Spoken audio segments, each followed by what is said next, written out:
আমি জুই কিচেন্স থেকে আজকে রান্না করবো ডিমের কোরমা।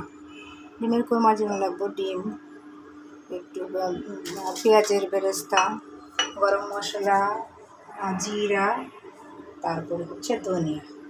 আর যদি আপনি একটু সাদার মধ্যে ঝাল খেতে অল্প একটু হলুদ মরিচের গুঁড়া দিতে পারেন, নাহলে আলগা কাঁচামরিচ দিয়ে দিলেই হবে। ওকে, আচ্ছা আমি দিচ্ছি।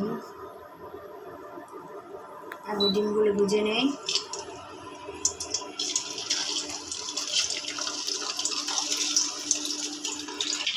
ডিমগুলো ভাজা হচ্ছে, ডিমগুলো উঠে ফেলবো বন্ধ করে। পেঁয়াজ, এখন দিব পেঁয়াজ। হ্যাঁ, পেঁয়াজগুলো ভাজবো একটু লাল লাল, নাড়াটা করে একটু লাল লাল করে ভাজবো। একটু নাড়া